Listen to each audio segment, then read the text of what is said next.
بسم اللہ الرحمن الرحیم۔ نیزاب چینل کے معزز سامعین السلام علیکم۔ ویڈیو شروع کرنے سے پہلے آپ دوستوں سے ایک چھوٹی سی گزارش، اگر آپ نے ابھی تک میرے چینل کو سبسکرائب نہیں کیا تو سبسکرائب کریں اور ساتھ میں لگے گھنٹی کے بٹن کو ضرور دبائیں تاکہ ہر نئی ویڈیو کا نوٹیفیکیشن آپ دوستوں تک سب سے پہلے پہنچ سکے۔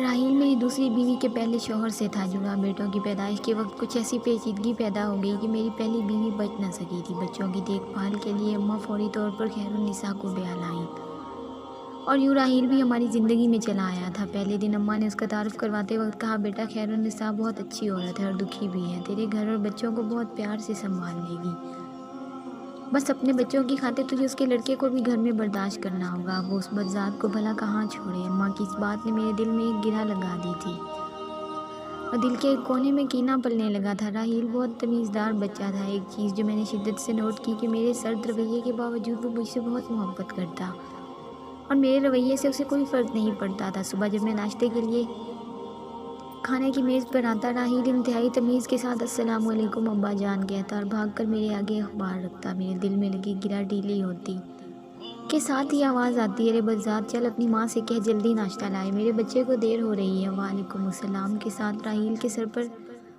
پیار دینے کے لیے اٹھتا ہاتھ وہیں میری اپاہج سوچ کے ساتھ لڑتا اور شکست کھا کر ڈھیر ہو جاتا۔ خیرالنساء نے میرے گھر اور بچوں کو اچھی طرح سے سنبھال لیا تھا۔ وہ بہت صابر عورت تھی، کبھی شکوہ زبان پر نہ لاتی۔ مجھے یاد ہے ایک دن راحیل اس سے پوچھ رہا تھا، امی جان بدذات کیا ہوتا ہے؟ میرا پورا جسم کان بن گیا تھا۔ میری سماعتیں شدت سے خیرالنساء کے جواب کی منتظر تھیں۔ مسکرا کر کہنے لگی، جب کوئی بہت پیارا لگے اور نظر لگنے کے ڈر سے آپ بتانا نہ چاہیں تو اسے بدذات کہتے ہیں۔ اس دن میں نے دیکھا راحیل بہانے بہانے سے سارا دن اماں کے ارد گرد پھرتا رہا، کبھی جائے نماز بچھا کر دے رہا ہے اور کبھی زور سے کھانسنے پر پانی کا گلاس ان کے آگے رکھ رہا ہے۔ اماں کی آواز آئی، ارے بدذات، کیوں میری جان کھا رہا ہے؟ ڈرامے باز، جا دفع ہو جا کر کچھ پڑھ لے جا کر، کیا جاہل رہ کر میرے بیٹے کے مال پر عیش کرتا رہے گا۔ راحیل نے کھٹ سے اماں کے گلے میں باہیں ڈالی اور چٹاچٹ ان کے گال پر پیار کیا۔ اچھا پیاری دادی جان کہا اور بھاگ گیا۔ میں واپس اماں کے تخت کے پاس بیٹھا دیکھ رہا تھا۔ اماں کی آنکھوں میں ہلکی سی نور کی چمک نظر آئی اور پھر معدوم ہو گئی۔ کیسے بدقسمت تھے ہم ماں بیٹا اور کیسی خوش بخت تھی وہ ماں اور اس کا بیٹا۔ خیرالنساء نے بچے کے دل میں نفرت کی گرہ نہیں لگنے دی تھی اور میری ماں مجھے اونچے لمبے مرد پیشہ کے اعتبار سے وکیل کے دل میں کس آسانی سے گرہ لگانے میں کامیاب ہو گئی تھی۔ مجھے جوتے جمع کرنے کا بہت شوق تھا۔ اچھے جوتے میری کمزوری تھے۔ میری وارڈروب میں ایک سے بڑھ کر ایک جوتا موجود تھا۔ راحیل بہت شوق سے میرے جوتے پالش کیا کرتا۔ کئی بار میں نے اسے بڑی دلجمی سے جوتے چمکاتے دیکھا تھا اور سچ بات تو یہ ہے کہ میرا دل خوش ہو جاتا جوتے دیکھ کر۔ مجھے یاد ہے ایک دفعہ میں نے خوش ہو کر صرف اتنا کہا کہ واہ راحیل، کمال کر دیا تم نے، اور اسے 500 کا نوٹ انعام دیا تھا۔ وہ بھاگا بھاگا اماں کے کمرے میں گیا، دادی دیکھیں ابا نے مجھے انعام دیا ہے۔ گھر کے ملازمین سے لے کر گھر میں آنے والے ایک ایک مہمان تک کو اس نے بتایا کہ ابا نے مجھے انعام دیا ہے۔ اماں نے بدذات دفع ہو جا کہہ کر منہ پھیر لیا۔ کاش اماں اسے خیرالنساء کی خاطر ہی ایک بار گلے سے لگا لیتی جس نے ان کے پوتوں کو اپنے جگر کے ٹکڑے سے بڑھ کر پیار دیا تھا۔ اماں کی لگائی ہوئی نفرت کی دھیمی آنچ پر میری انا کا بت پکتا رہا۔ خیرالنساء کی میرے بچوں اور گھر کے ساتھ بے پناہ محبت اور احسان بھی انا کے اس بت کو نہ توڑ پایا۔ راحیل کی تمام خوبیوں کے باوجود میں نے کبھی اسے سینے سے نہیں لگایا تھا۔ ہاں، مگر میں نے اس پر خرچ کرنے یا اس کی ضروریات پوری کرنے میں کوئی کوتاہی نہ کی۔ خیرالنساء اتنے میں ہی مطمئن تھی۔ وقت گزرتا رہا، بچے بڑے ہو گئے۔ عمر اور علی میرے جڑواں بیٹے تھے، وہ اعلیٰ تعلیم کے لیے ملک سے باہر چلے گئے۔ راحیل نے میٹرک کے بعد تعلیم کو خیر آباد کہہ دیا۔ میرے بہت چاہنے کے باوجود وہ پڑھ نہیں سکا تھا۔ سارے محلے کا لاڈلا تھا، صبح کا گھر سے نکلا شام کو گھر آتا۔ اکثر ہاتھ پر پٹی بندھی ہوتی تھی، جانے کہاں سے چوٹ لگوا کر آتا تھا۔ خیرالنساء نے میرے دریافت کرنے پر کہا کہ آپ فکر نہ کریں، مجھے بتا کر جاتا ہے، میری اس پر نظر ہے۔ وقت نے اماں کو ہم سے چھین لیا تھا۔ آخری وقت میں راحیل نے اماں کی بہت خدمت کی، کئی بار اپنی گود میں اٹھا کر ہسپتال لے جانے کے لیے گاڑی میں بٹھایا۔ ان کا کمزور وجود باہوں میں بھر کر کئی راتیں راحیل نے ہسپتال کے بیڈ پر جاگ کر گزار دی تھی۔ جانے کس مٹی سے بنا تھا یہ راحیل، حالانکہ اب اس کو بدذات کا مطلب بھی سمجھ میں آنے لگا تھا۔ مرتے وقت اماں کے ہاتھ راحیل کے آگے جڑے ہوئے تھے، جنہیں جھوم کر اس نے اپنے ہاتھوں سے اماں کی آنکھیں بند کی تھیں اور میرے ساتھ انہیں لحد میں اتارا۔ میرے دونوں بیٹے چاہنے کے باوجود اپنی دادی کی آخری رسومات میں شریک نہیں ہو پائے تھے۔ اس دن اماں کی لگائی گرہ ذرا ڈھیلی پڑ گئی تھی، بالکل ڈھیلی، بس ایک بار راحیل کو گلے سے لگانے کی دیر تھی کہ وہ گرہ بھی کھل جاتی، مگر انا کو شکست دینا کہاں میرے بس میں تھا۔ عمر اور علی نے پڑھائی مکمل ہونے کے بعد شادیاں کر لیں اور ادھر کے ہی ہو کر رہ گئے تھے، سال میں ایک بار بس ملنے کے لیے آ جاتے۔ گھڑی پر سوئیوں کا رقص جاری تھا، اب کے ڈانس اسٹیپ میں وقت کا پاؤں میری قسمت پر تھا۔ مجھے اپنی کارکردگی پر ایک بہت بڑا ایوارڈ ملنے والا تھا کہ مجھے فالج ہو گیا۔ چمکتے بوٹ پہننے والے پاؤں مفلوج ہو گئے تھے۔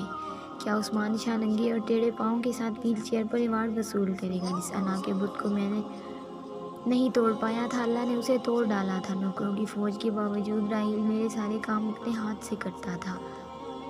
تقریب والے دن اس نے مجھے اپنے ہاتھوں سے بہترین لباس پہنا کر تیار کیا، جیسے کوئی باپ اپنے بچے کو اسکول کے پہلے دن کے لیے تیار کرتا ہو، اور پھر ایک انتہائی خوبصورت کالے چمڑے کے بوٹ میرے پاؤں میں پہنانے لگا، جو کہ اسپیشل میرے پاؤں کے لیے بنے تھے۔ مجھے جوتوں کی بہت پہچان تھی، جوتے کسی بہت مہنگی کمپنی پر آرڈر دے کر بنوائے گئے تھے۔ ایوارڈ کے لیے میری ویل چیئر چلانے کے لیے اسپیشل انتظام تھا، مگر راحیل خود میری ویل چیئر چلا کر اسٹیج پر لایا تھا۔ ایوارڈ ملنے کے بعد میرے گال پر بوسہ دیا اور کہنے لگا، بابا آئی ایم پراؤڈ آف یو۔ میں کہنا چاہتا تھا، میں بہت بار راحیل سے کہنا چاہتا تھا کہ my son I am proud of you, مگر کبھی نہ کہہ سکا۔ وہ ایک بار پھر جیت گیا تھا۔ یہ مائیں بہت ظالم ہوتی ہیں، ان کی لگائی گرہیں بہت سخت ہوتی ہیں، وقت کے ساتھ ڈھیلی تو پڑ جاتی ہیں مگر کھل نہیں پاتی۔ میرے کان میں اماں کی آواز آئی، بج رہا تھا، شاید میری انا کا امتحان تھا۔ ایوارڈ کی تقریب کے بعد راحیل مجھے جوتوں کی ایک فیکٹری میں لے گیا تھا۔ اندر داخل ہوتے ہی میں نے دیکھا ہر کوئی راحیل کو سلام صاحب کہہ رہا ہے، اور پھر راحیل مجھے ایک دفتر میں لے گیا جہاں ایک بہت خوبصورت بزرگ بیٹھے تھے۔ راحیل کو دیکھتے ہی اٹھ کر اس کے پاس آئے، اس کے سر پر ہاتھ پھیرا اور کہنے لگے، مبارک ہو عثمان شاہ صاحب، اللہ کو کوئی تو آپ کی بات پسند آئی ہوگی جو اس نے آپ کو راحیل جیسا بیٹا دیا۔ یہ آپ کے بیٹے کی فیکٹری ہے، آپ کا بیٹا دنیا کا سب سے مشہور شو میکر ہے۔ مجھے یاد ہے ایک دفعہ میری پسند کے بہت مہنگے جوتے خراب ہو گئے تھے۔ جوتے اٹلی کے تھے اور واپس کمپنی میں بھیجنے میں بہت وقت لگتا۔ راحیل نے بڑے ماہر موچی بابا جی کو ڈھونڈ کر ان سے میرے جوتے مرمت کروائے۔ یہ وہی جوتے تھے جن پر خوش ہو کر میں نے اسے 500 کا نوٹ انعام میں دیا تھا۔ بابا جی کی مہارت دیکھتے ہوئے میرے شوق کی خاطر راحیل نے ان سے جوتے بنانے کا فن سیکھا تھا، اور اب راحیل کے بنائے جوتے پوری دنیا میں مشہور تھے۔ یورپ سے امراء آتے اور راحیل کو اپنے جوتے بنوانے کے لیے بلاتے، مگر وہ مجھے اور اپنی ماں کو چھوڑ کر کبھی نہیں گیا تھا۔ بابا جی نے ساری کہانی سنائی۔ اس وقت راحیل کے پٹی بندے ہاتھ میری آنکھوں کے سامنے آتے رہے، اس کے ہاتھوں میں چبھنے والی سوئیاں میرے سارے جسم میں چھید کر گئی تھیں۔ کون نکالے گا انہیں؟ کیا میری توبہ میرے زخم بھر پائے گی؟ گرہ کھل گئی تھی، انا کا بت ٹوٹ چکا تھا۔ میں نے راحیل کے سامنے ہاتھ جوڑ دیے، اس راحیل کے سامنے جسے اماں بدذات کہتی تھی۔ راحیل نے میرے آنسو صاف کیے، میرے قدموں میں بیٹھ گیا اور کہنے لگا، میرے سب دوستوں کے پاس ابو تھے، نانی مجھے اللہ سے دعا مانگنے کا کہتی ہے اور میں نے بہت بار اللہ سے دعا مانگی، آپ میری دعاؤں کا ثمر تھے، میرے اللہ کا انعام تھے، میں آپ سے محبت کیسے نہ کرتا، آپ مجھے بہت پیارے ہیں ابا، آپ کی نظر کرم۔ 500 کا وہ ایک نوٹ، وہ میری زندگی کی کتاب کا سب سے بہترین نوٹ بن گیا تھا، جس نے میری زندگی بدل ڈالی۔ میں اپنے ابا کا پسندیدہ بیٹا بننا چاہتا تھا اور وہ بن گیا، وہ میرا سب سے پیارا بیٹا بن گیا تھا۔ خیر النساء پاس بیٹھی رو رہی تھی، مگر اس کی پیشانی چمک رہی تھی۔ وہ راحیل کی ماں تھی، اس نے راحیل کو محبت کرنا سکھایا تھا۔ کاش میری ماں نے بھی مجھے محبت کرنا سکھایا ہوتا۔ اس رات جب راحیل نے اپنے ہاتھوں سے بنائے ہوئے بوٹ میرے پاؤں سے اتار کر مجھے بیڈ پر لٹایا تو زندگی میں پہلی بار میں نے اس کا منہ چوم کر کہا تھا، I am proud of you my son, I love you more than ایوری تھنگ۔ امید ہے دوستو آپ کو یہ چھوٹی سی موٹیویشنل سٹوری پسند آئی ہوگی۔ اگر آپ کو یہ سٹوری پسند آئی ہے تو ویڈیو کو لائک لازمی کریں اور اپنے دوستوں کے ساتھ شیئر بھی ضرور کریں۔ ملتے ہیں ایسی ایک اور ویڈیو میں، تب تک کے لیے اپنا خیال رکھیں اور دعاؤں میں یاد رکھیں۔ اللہ حافظ۔